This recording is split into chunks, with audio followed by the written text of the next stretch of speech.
What's up, you guys? Welcome back to the channel. Today we're talking about the Marvel Legends Walmart exclusive retro lizard figure. As you guys can see him here, we're gonna check out the figure, see what's going on with him. Let's get it.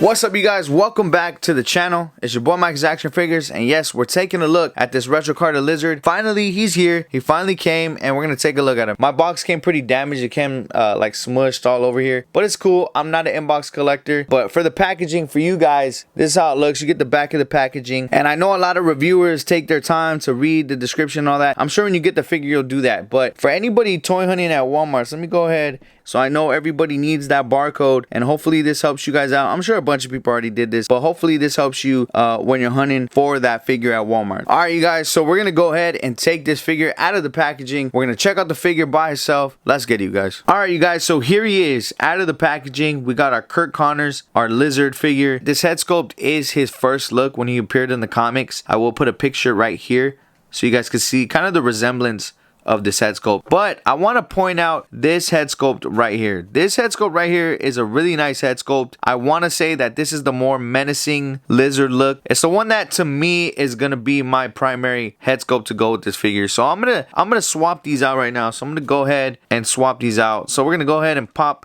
this head off here, and we're gonna go ahead and swap them out already. There we go. And just like that, he looks cool. He looks menacing. He looks like a lizard I want to put on the shelf. Now, I will say, a lot of people are calling this the animated series Spider-Man lizard. I don't think it looks not at all like the animated series lizard. It does have like the same color scheme, like the purple pants, the black shirt, the white lab coat. So you could put him technically on an animated series shelf. However, in my opinion, I want to say that the animated series lizard was like a lighter green, and he definitely had a different face. Like, you could tell the difference between this lizard and the animated series lizard. I'll go ahead and put a picture right here so you guys can see the difference. So we're gonna go and take a look at the body because I know it's a newer sculpt. I'm gonna point out the feet here. I like the fact that we're getting, and let me go ahead and zoom in on that focus. I like the fact that we're getting these amphibian looking feet. I'll also go in and point out, because I do have the bath right here, the tail just fell off, but the feet are different. But this is more accurate to me if you're talking about lizards, iguanas, like whatever's in the amphibian family. I feel like these feet are more accurate, so I do appreciate that on Hasbro's end. Now, taking a look at these purple pants,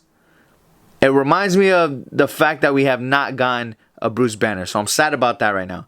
But I'm happy because I like how the ripped pants look. I would have liked more tearing. Like, when you take a look at the bath, he does have more tearing in the coat, more wear, and I wish they would have did that. You know, you see how you have the ripped pants in there for the bath, and I wish they would have did some of that stuff. But overall, it doesn't take away from the figure. It just would have been nice if they would have added it. So we're gonna get into the articulation, but before we get into that, I want to show some of the accessories. So we're gonna go ahead and take a look at the tail. And yes, the tail does have a bendy wire, so you can bend it and it will stay. The last tail that they gave us, let me actually back this up a little bit so we can see it better. The last tail that they gave us was like 3 pieces that bend like this. So I will say that this is better. It's definitely overall better. Like, if you want to bend it however you want it to look, you can. So you can bend it however, and I really like that a lot.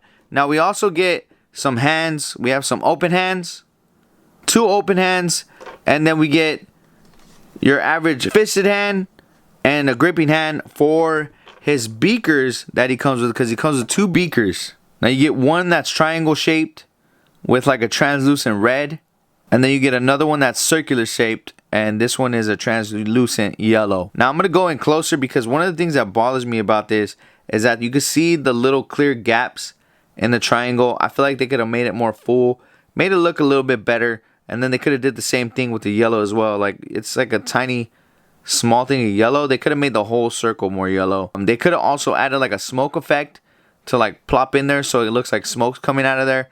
That would have been a nice touch too, but I get it. You also get the head sculpt. So you get both head sculpts. You get this from the classic comic book head sculpt, and then you get your average lizard head sculpt. So you get those 2 head sculpts as well. Those are all the accessories that come with this lizard. So let's get into the articulation. You know what I forgot to do? I forgot to show you guys what the beaker looks like in his hand. So let me go ahead and take the beaker and place it in his hand so you guys can see that. So that's how it looks.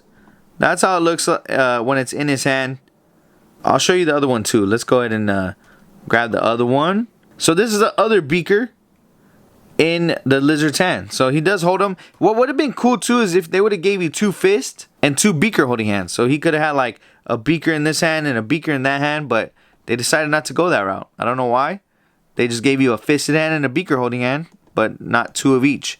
So that does suck. But we're going to get into our articulation. Alright, so I'm going to go ahead and fix this focus so we can get into the articulation. So we're going to start off with the head scope. Let's go a little bit closer. This is how far his head could go down. So not too far.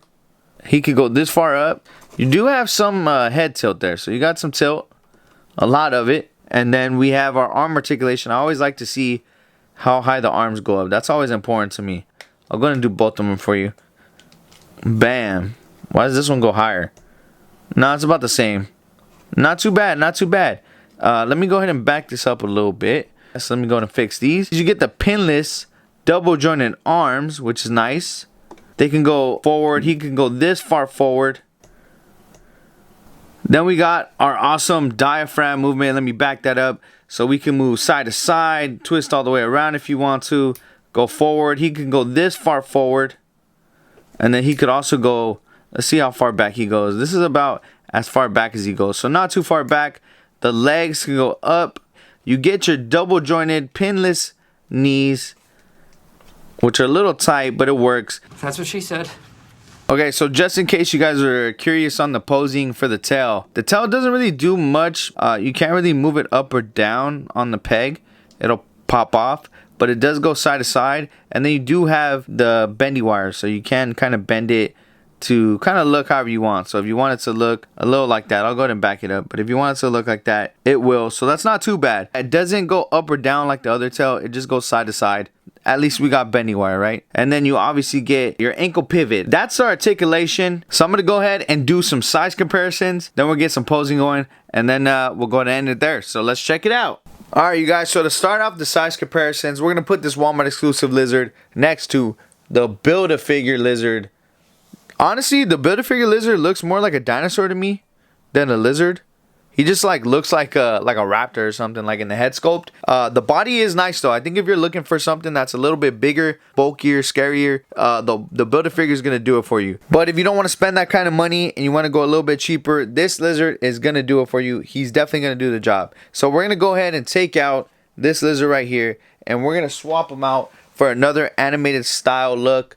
Bam, we got a rhino right there. You can tell that the rhino definitely towers over the lizard, but it's a nice comparison too. And then we're gonna go ahead and put Shocker in there as well, so you get a look what Shocker looks like with these two from the animated series. This Shocker looks a lot like the animated series, but they go with each other very well. And then next up on the list, we're gonna go ahead and put the cell shaded Venom. I don't know if I said shell or cell, but yeah, there he is. That's Venom next to the lizard right there. I'll fix the focus. Bam.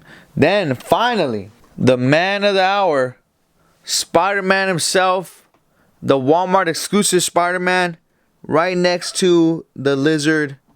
This is what they look like next to each other. The cell shaded Spider-Man. I like it a lot, man. He's dope. I think like a lot of people, like I said, a lot of people are gonna use his head sculpt instead of the other one. And he's just really cool. So we're going to go ahead and put him in some poses, display him a little bit, and then we'll end the video there. So let's do it, you guys.